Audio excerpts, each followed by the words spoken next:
தமிழ் ஜனம் குடும்பத்தினருக்கு வணக்கம். ஜனம் கேள்விகளுக்கு உங்களை அன்புடன் வரவேற்கின்றேன். தமிழ்நாடு அரசியலில் நடந்துட்டுக்கூடிய விஷயங்களை குறித்து விரிவாக பேசுறதுக்காக துக்ளக் வாசகர் டிடிஎஸ் ரவிச்சந்திரன் அவர்கள் நம்ம கூட இருக்காரு. அவர்கிட்ட போகிறதுக்கு முன்னாடி தமிழ் ஜனம் சேனலை சப்ஸ்கிரைப் பண்ணாமல் பார்த்துட்டீங்கன்னா மறக்காமல் சப்ஸ்கிரைப் பண்ணிங்க. ஆனால் வணக்கம். வணக்கம்.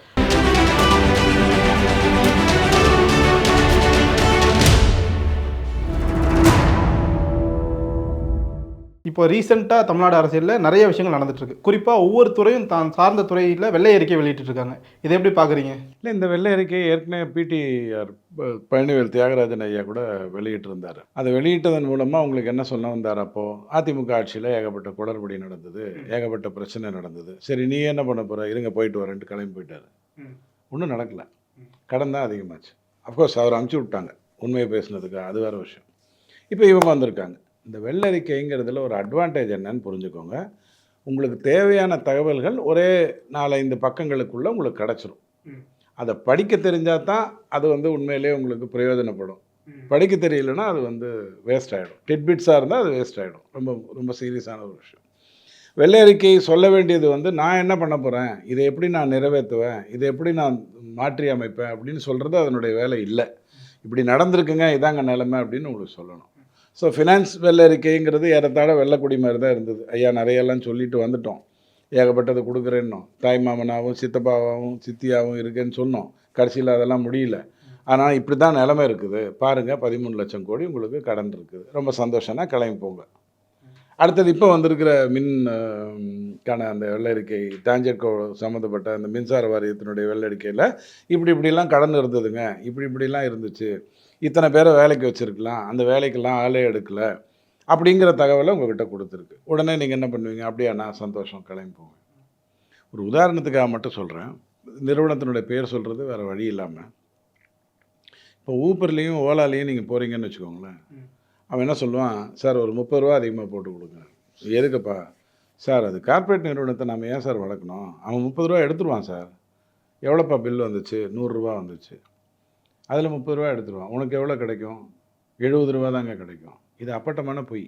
ஓலா ஊப்பருக்கும் டிரைவருக்கும் இருக்கக்கூடிய தொடர்புங்கிறது 10 ரூபா பர் கிலோமீட்டர் பைக்காக இருந்தால், 14-15 ரூபா பர் கிலோமீட்டர் ஆட்டோவாக இருந்தால், 16-17 ரூபா காராக இருந்தால். அவனுக்குமான ஒப்பந்தம் அதுதான். நமக்கும் அவனுக்குமான ஒப்பந்தம் 100 ரூபா. நாம் இந்த 100 ரூபாயை கொடுக்குறோம், அவன் கிலோமீட்டருக்கு இவ்வளோன்னு கொடுக்குறான். இதில் அவனுக்கு என்ன நஷ்டம்? டிரைவருக்கு என்ன நஷ்டம்? டிரைவர் ஓட்டினா 14 கிலோமீட்டர். உடனே ஒரு கதை சொல்லுவாங்க, சார் 2 கிலோமீட்டர்லேருந்து நான் தள்ளி வந்தேன், அந்த பணத்தை அவன் கொடுக்க மாட்டான். இது எல்லாம் எனக்கு தேவையா?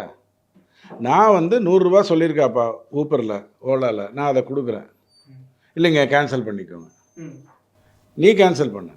ஆமாம், நம்மளை நான் ஏன் பண்ணணும்? நம்மளை ஏன் பண்ண சொல்லுவான்னா, அவன் கேன்சல் பண்ணால் அவனுக்கு 15 ரூபா மைனஸ் போயிடும். இது எதுவுமே தெரியாமல் சென்னை சில்க்ஸ் வாசலில், ஆர்எம்கேவி வாசலில், போத்தீஸ் வாசலில், சங்கீதா ஹோட்டல் வாசலில், கீதம் ஹோட்டலில் வாங்கிட்டு வீட்டுக்கு உடனே போகணுங்கிறதுக்காக 20 ரூபா சரி கொடுத்துட்றேன்னு நம்ம சொல்கிறது தான் முட்டாள்தான். அது அவனுக்கு நம்ம கொடுக்கக்கூடாது. அதுக்கு இத்தனை கதை சொல்லுவான். கார்பரேட் நிறுவனங்க அவங்க எங்கேயோ உட்காந்துக்கிட்டு சம்பாதிக்கிறாங்க, நாங்கள் தானேங்க கஷ்டப்படுறோம். அதானி அம்பானி எல்லாத்தையும் இழுத்துருவோம். எல்லாம் கொண்டு வருவான். பெட்ரோல் விலை எவ்வளோ ஏறிடுச்சு தெரியுமா, கேஸ் விலை ஏறிடுச்சு தெரியுமா, எல்லாம் சொல்லுவான். இத்தனை கதையை கேட்குறவன் தான் முட்டாள். அவன் சொன்னால் 100 ரூபா, உனக்கு நான் 100 ரூபா கேஷாக கொடுக்கட்டுமா, ஜிபேவாக கொடுக்கட்டுமா, அல்லது ஸ்கேன் பண்ணுறியா, இல்லைனா நம்பர் சொல்லட்டுமா, இவ்வளோ தான் உங்களுடைய வேலை. சொல்லப்போனால் மெசேஜ் அனுப்பாமல் இருக்கிறது நல்லது. ப்ளீஸ் கால் மீன்னு அவன் மெசேஜ் கொடுத்தான்னா அவன் உங்ககிட்ட 30 ரூபா அதிகமாக கேட்க போகிறான்னு அர்த்தம். அப்போயே கட் பண்ணிடலாம். இது யாருக்காவது தெரியுமா? இதை பற்றி மக்கள் பேசியிருக்காங்களா? எனக்கும் அவனுக்கும் ஒப்பந்தம் பில் வேல்யூ, உனக்கும் அவனுக்கும் ஒப்பந்தம் கிலோமீட்டர். அவன் அந்த மேப் படி உன்னை போக சொல்லுவான். ஏதோ ஒரு காரணத்துக்காக நீ சுற்றி வந்தீங்கன்னா அதை அவன் ஒத்துப்பான். அதுக்கான பணத்தை உங்ககிட்ட பைசல் பண்ணுவான், எங்கிட்டேருந்து 100 ரூபா வாங்குவான். இவ்வளோதான்டா வியாபாரம். சொல்ல முடியுமா? வெள்ளறிக்கையில் என்னென்ன சொல்லியிருக்கீங்க நீங்கள்? 2800 கோடி ரூபாய் அதிமுக அரசு 2001 6 வரைக்கும் கடன் வாங்கியது. 2006 11 திமுக அரசு 26,000 கோடி வாங்கிச்சு. எங்கடா வந்துச்சு பிரச்சனை? நான் என்ன வீட்டில் திடீர்னு இண்டக்ஷன் ஸ்டவ் போட்டேன்னா எதுக்கு நீ 26,000 ரூபாய் கோடி கடன் வாங்கினேன் கேட்கணுமா வேண்டாமா? கேட்கல. 2011 மாற்றி ஓட்டு போட்டோம். 2011 21 1,15,00,000 ரூபாய் கடன் வாங்கியிருக்காங்க 10 வருடத்தில். இப்போ அது தப்பா? ஆமாம் தப்பு. சரி பண்ணியிருக்கலாமா? ஆமாம் சரி பண்ணியிருக்கலாம். ஆனால் கடந்த 5 வருடத்தில் மட்டும் 85,000 கோடி வாங்கியிருக்காங்க. இதுதானே உங்களுக்கு அந்த தகவல் சொல்லுது. ஆமாம், இதை நீங்கள் தேடி போகலாம், ஆர்டிஐயில் போய் கேட்கலாம், இல்லைனா சிஏஜி ரிப்போர்ட் உங்களுக்கு கொடுக்க மாட்டாங்க. ஆட்சி முடியும் போது தான் கொண்டாந்து கொடுப்பாங்க, அல்லது வேற ஒருத்தர் மேலே பிரச்சனை வந்தால் தான் சிஏஜி ரிப்போர்ட்டை கொடுப்பாங்க. சிஏஜி ரிப்போர்ட்டில் இதெல்லாம் இருக்கும், படிக்க தெரியணும், அவ்வளோதான் பிரச்சனை. ஸோ இவங்க சொல்லியிருக்கிறதுல நமக்கு என்ன தெரியுது? திமுக 2600 கோடி வாங்கியிருந்த ஜெயலலிதா ஆட்சியிலிருந்து 26,000 கோடி வாங்கியது. 10 வருடமாக அதிமுக ஆட்சி வாங்கியிருந்த 1,17,000 கோடியை விட 86,000 கோடி 5 வருஷத்துலேயே வாங்கியிருக்கு. அப்படி என்னதான் நீ பண்ண அதை சொல்லு. அதுதானே வெள்ளரிக்கையினுடைய நோக்கமாக இருக்கணும். சொல்ல மாட்டாங்க. சரி, குறைந்தபட்சம் திமுகவாவது அதை பற்றி பேசும்போது நான் 86,000 கோடி ஏன் வாங்கினேன்னு உங்ககிட்ட பதில் சொல்லிச்சா? எதுவும் கிடையாது. இது எப்படி இருக்குது தெரியுமா? ஒரு படத்தில் வடிவேலு கிட்ட உனக்கு பின்லாடனை தெரியுமா, உனக்கு ஒசாமாவை தெரியுமா அப்படின்னு அவர் கேட்பார். இவருடனே தெரியாது இது கூட தெரியாமல் நீயே இருந்திருக்கேன்னு அவர் திட்டுவார். உடனே வடிவேல் என்ன கேட்பார்? உன் பொண்டாட்டி யார் வச்சிருக்கா தெரியுமான்னு கேட்பார். அதுவே தெரியாமல் இங்கே உட்காந்துட்டு நாட்டை பற்றி. ஸோ இந்த மாதிரியான நீங்கள் இந்த என்டையர் கான்செப்டில் நாம் முட்டாளாக்கப்படுகிறோங்கிறது தான் நம்ம புரிந்து கொள்ளணும். 60,000 பேருக்கான வேலைவாய்ப்பு கொடுத்துருக்கலாம்ல. யார் யாரையோ போய் துபாய்லையும் லண்டன்லேயும் போய் பார்த்துட்டு ஸ்க்ரீன்ஷாட்ஸ் எல்லாம் எடுத்துகிட்டு குதிரை மேலே உட்காந்து ஃபோட்டோலாம் எடுத்துகிட்டு வேலை வாய்ப்பு கிடைக்கும்னு நீ கதையை விட்டுட்டு அங்கே இந்த இடத்துல ஆட்டோமேட்டிக்காக அந்த வேலை வாய்ப்பு கொடுத்துருக்கலாமா? அதுக்கு செந்தில் பாலாஜி உங்களுக்கு என்ன சொல்கிறாரு?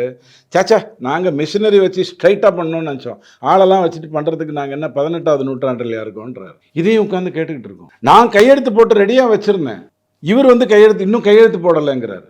5 வருடமாக நீங்கள் ஆட்சியில் இருந்தீங்க, சாராய மந்திரியாக இருந்தீங்க, மின்சார வியாபார மந்திரியாகவும் நீங்கள் இருந்தீங்க. கடைசி காலத்தில் தான் நான் கையெழுத்து போட்டேன். 5 வருஷமாக கையெழுத்து போட்ட ஆளை சேர்த்துருக்கலாம்ல. இப்போ வந்துட்டு 40 நாளுக்குள்ளே நீ கையெழுத்து போடலன்னு சொன்னால் அவர் வெள்ளரிக்கையாக வெயிட் பண்ணியிருந்துருக்கலாம். இது தேவையா இல்லையான்னு பார்த்துருந்துருக்கலாம்.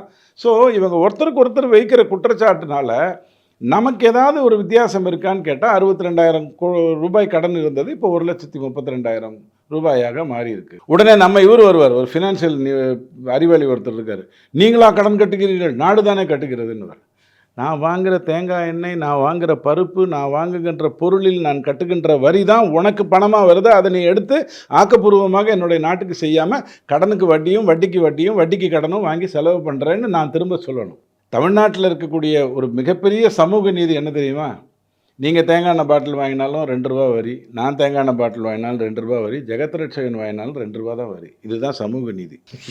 வரி எவ்வளோ நிலையில் இருந்தாலும் யார் வாங்கினாலும் என்ன, அவர் 10 பாட்டில் வாங்க வரன்னு தெரியாது, நான் ஒரே ஒரு பாட்டில் வச்சுட்டு கடைசியில் ஓட்டையெல்லாம் போட்டு அந்த லாஸ்ட் அந்த துண்டெல்லாம் எடுத்து தடவி வைப்பேன். ஆனால் வரி எல்லாருக்கும் ஈக்குவல். ஸோ ஒரு விஷயத்தை நம்ம பார்க்கும்போது இது நமக்கு ஏதாவது ஒரு விதத்தில் பிரயோஜனமாக இருக்கா அப்படின்னு பார்க்கணுமே ஒழிய வேற ஏதோ ஒரு காரணத்தோடு பேசிட்டு இருந்தோன்னா பிரயோஜனம் இருக்கு. ஸோ இந்த வெள்ளரிக்கை எனக்கு சில தகவலை கொடுத்துருக்கு.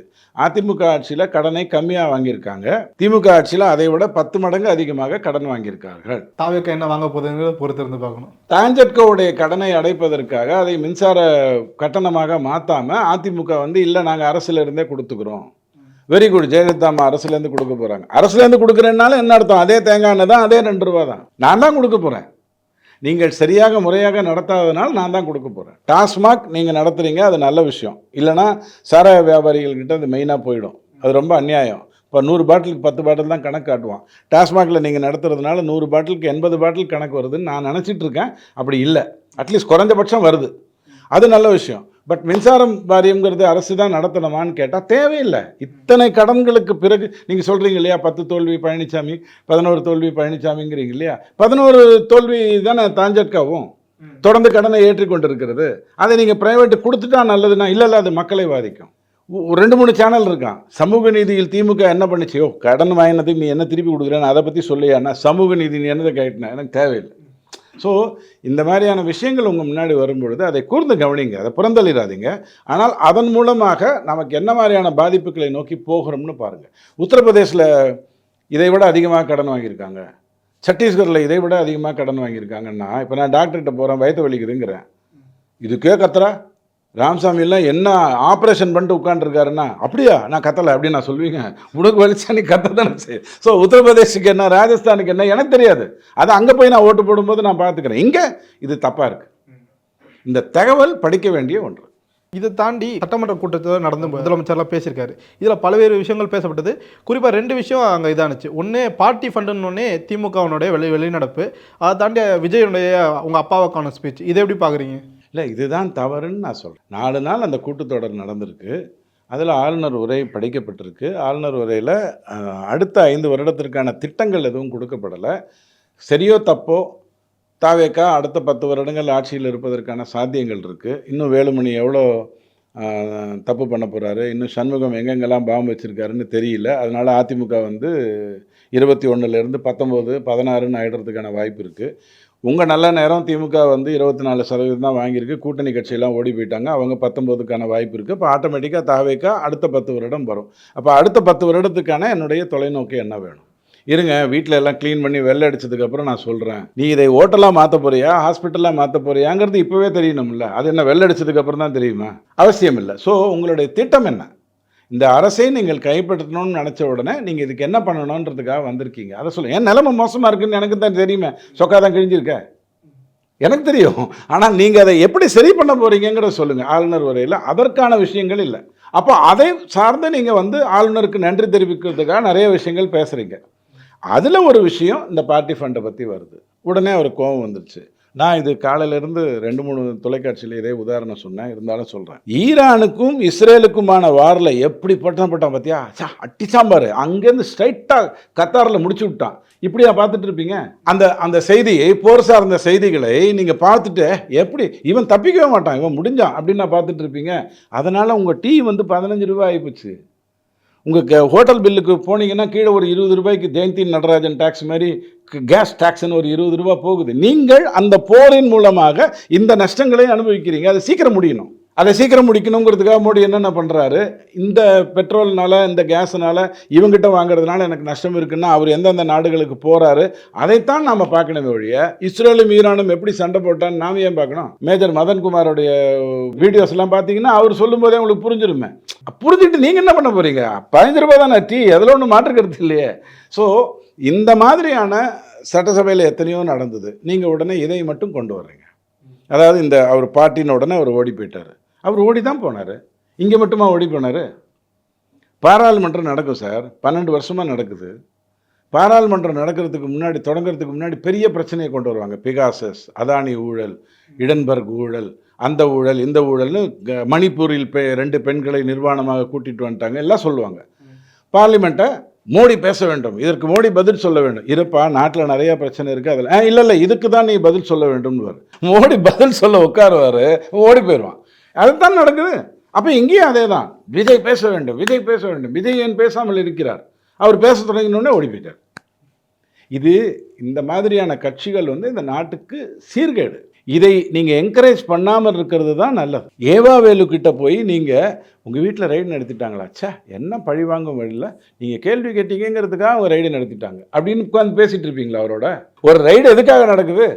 ஸ்டாலின் அப்படி தானே சொல்லியிருக்காரு, அரசியல் பழிவாங்கும் நடவடிக்கை தாவேக்கா மேற்கொள்ளுது அப்படிங்கிற மாதிரி. அந்த பழிவாங்கிற வேலையை கூட இவர் செய்யலை. ஸ்டாலின் ஏன் செய்யலை? 2019 என்ன சொன்னார்? ஆட்சிக்கு வந்த உடனே வேலுமணி உங்களை நான் பார்த்துக்கிறேன் அப்படின்னாரு. எங்கே பார்த்தாருன்னு தெரியல. ஆனால் கடைசியில் நல்லா பார்த்துக்கிட்டாரு. அதனால தான் கோயம்புத்தூர்லலாம் தோற்று போயிட்டோம், கொங்கு மண்டலத்துலாம் தோற்று போயிட்டோம். அந்த கதையை விட்டுருங்க. பட் அங்கே என்ன பார்த்தாரு?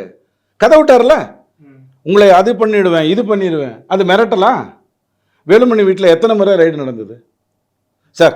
ஒரு முறை ரைடு நடந்தால் அதில் ஏதோ அர்த்தம் இருக்குது. இந்த காமராஜ் மாதிரி 7 முறை உங்களை நான் வாழ்த்தினேன், இது பெருமையா?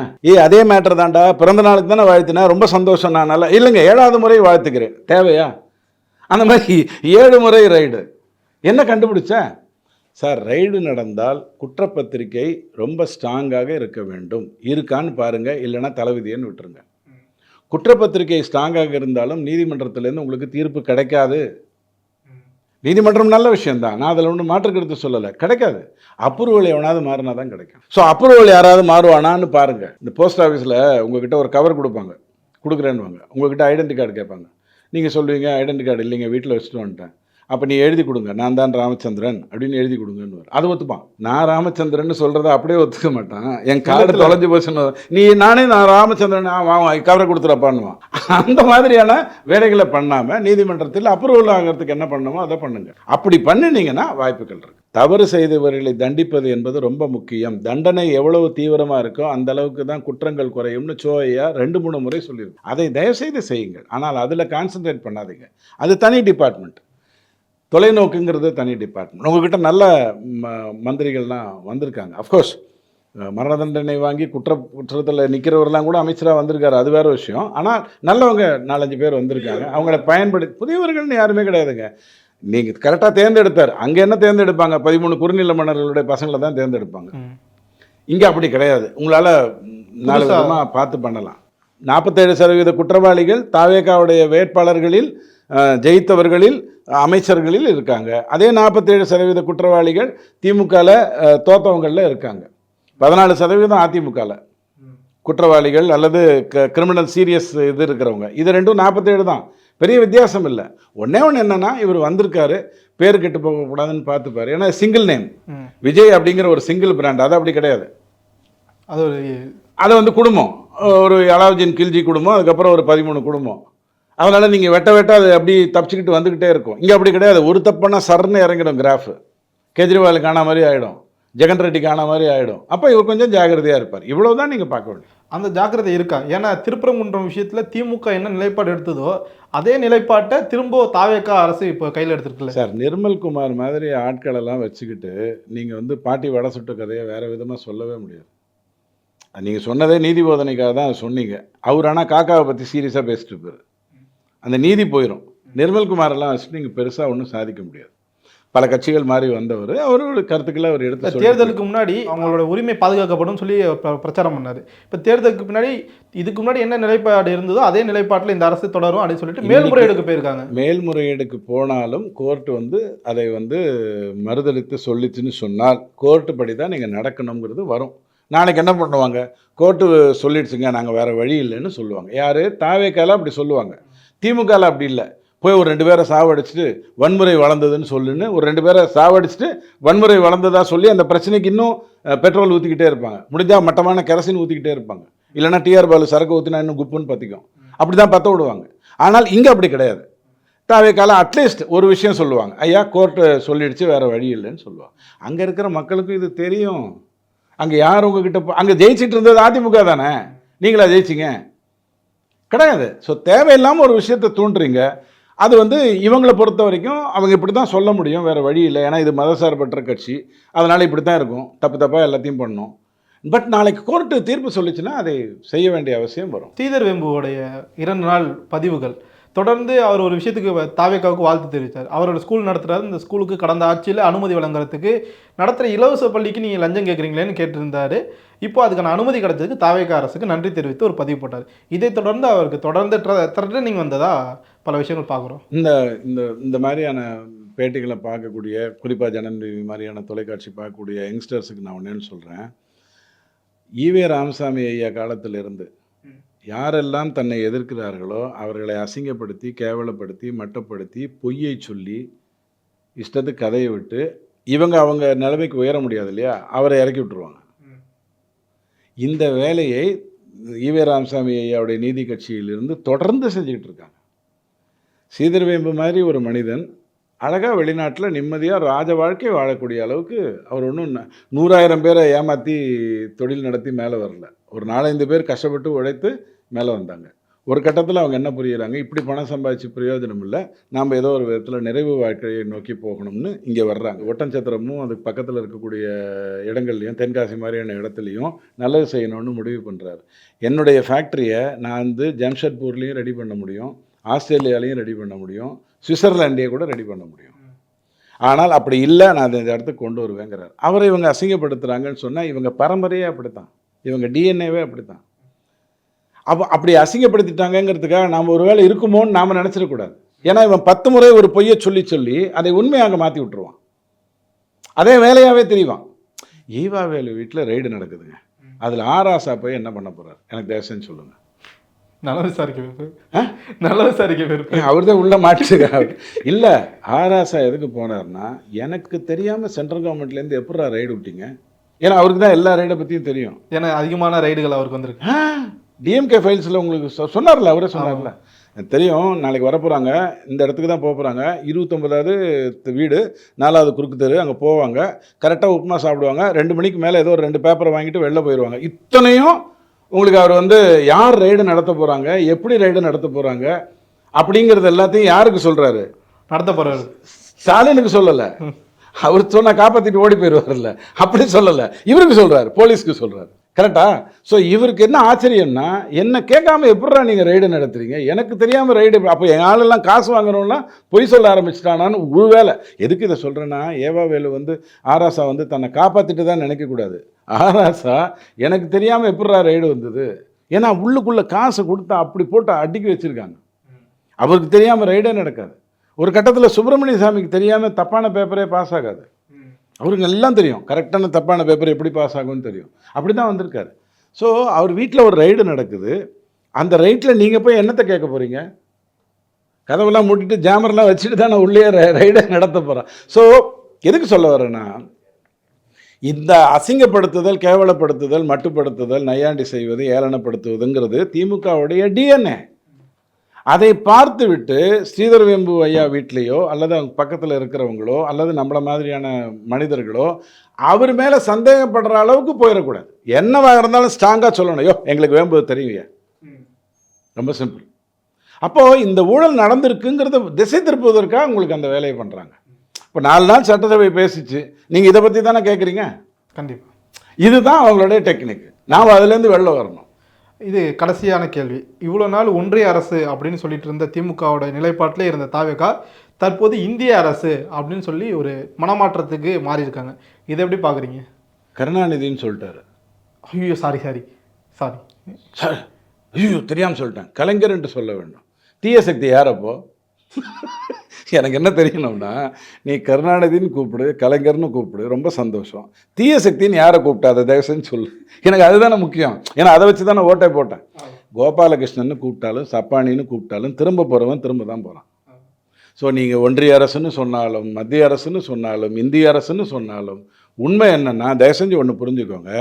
இவங்க எல்லாரும் உங்களுக்கு என்ன சொல்கிறாங்க அப்படின்னா, நிறைய பிராந்தியங்கள் சேர்ந்தது தான் இந்தியா அப்படிங்கிற மாதிரி யூஎஸ் பேசிஸில் சொல்கிறாங்க. இது அபத்தமான முட்டாள்தனமான ஒரு விஷயம். ஒரே வரியில் முடிச்சிடலாம். மத்திய அரசு நினைத்தால் தமிழ்நாட்டை 2 ஆக்க முடியும். 1000 காரணங்களை சொல்ல முடியும்.